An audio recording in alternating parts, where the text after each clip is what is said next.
With yesterday's inflation at 7.7%, which was lower than expected, the US dollar index is showing the largest red candle in quite a long while.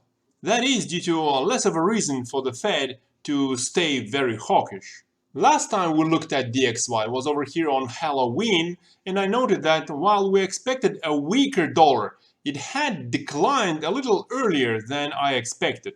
By now we see that DXY is a little more aligned with the expectations shown by these couple of scenarios. And judging by the strength of the recent decline, looks like this second scenario is going to play out. This is the scenario of a sharper drop into the intermediate cycle low rather than a prolonged decline. How sharp of a drop, you ask? Well, the ongoing daily cycle on the US dollar is only 38 days long. Usually they last for about a couple of months. So by the time this second daily cycle finishes, and perhaps we will see a relatively short intermediate cycle lasting for only 4 months. So while we still have time in the ongoing daily cycle, DXY by the end of the daily cycle into the average couple of months duration will likely be much closer to its 200-day moving average sometime in early December, somewhere around 106 on the DXY index. And this is good news for gold, which is already showing significant strength. A big positive on the gold chart is a new higher high versus the early October high. And again, as we discussed back on Halloween, there were two scenarios for gold. First scenario with an intermediate cycle low in July, where the intermediate cycle continues down into December before a rally into the Chinese New Year.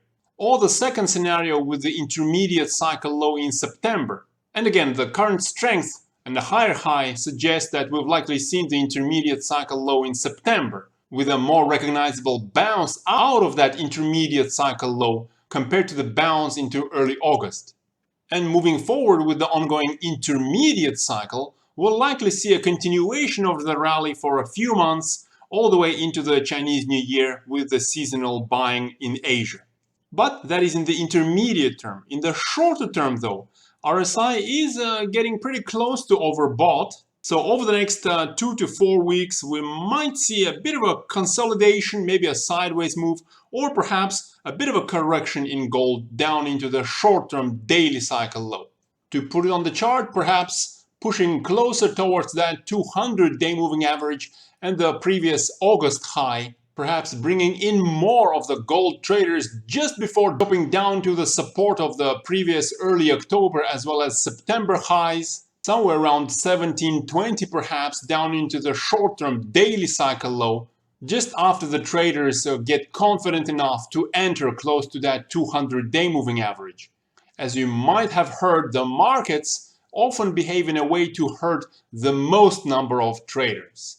And after that, perhaps a bit of a continuation of this intermediate cycle rally towards that Chinese New Year within the shorter-term rally of this second daily cycle. That will likely be one of the scenarios, although nobody does know the future.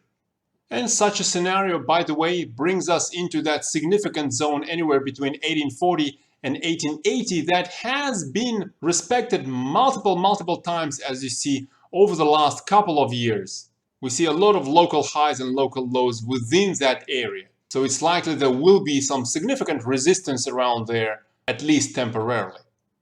Looking at the market sentiment, the gold optimism index, we see that there is still a lot of potential for gold to continue higher, at least perhaps into 1840 over the next several weeks, as market sentiment is still pretty low and we are far from traders being too excited about precious metals. Another positive sign we see here is a bit of a positive divergence on the optics lows. It doesn't happen every time during the intermediate cycle lows, but it did happen a couple of other times within the last couple of years, with a bit of a higher low on the optics before gold pushes into a new intermediate cycle rally. So that's just one more positive sign, but again, as nobody knows the future, I do want to know your opinion on precious metals. Do we still have one more dip down into the tax loss selling, which often happens sometime in late November, early December? Or do we generally trend upwards from here for a few months? Talking about November and December, let's have a look at seasonality.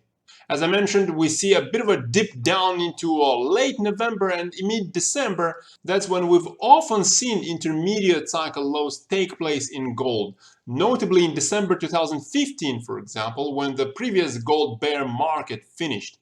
And beyond that, you see a push higher in gold prices, again, all the way into second half of February. That's where usually the Chinese New Year takes place. A lot of seasonal buying in Asia, pressuring prices higher.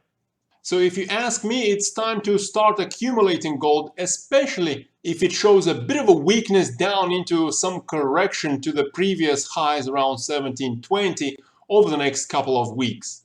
But remember, this is not investment advice. You gotta make your own decisions. And while you are pondering on that, we're gonna move on to GDX, a very interesting development over here, because over the last couple of months, we've seen GDX more or less kind of stuck in this sideways area, anywhere between $22.5 to $26, with a bit of a fake breakdown into that intermediate cycle low. And a couple of very positive signs on the GDX chart is a breakout of the sideways box and a higher high versus early August. That's very encouraging because compared to gold itself, gold so far has only made a higher high versus early October, while GDX is already outperforming with a higher high versus early August. And miners outperforming often is a very positive sign for precious metals in general.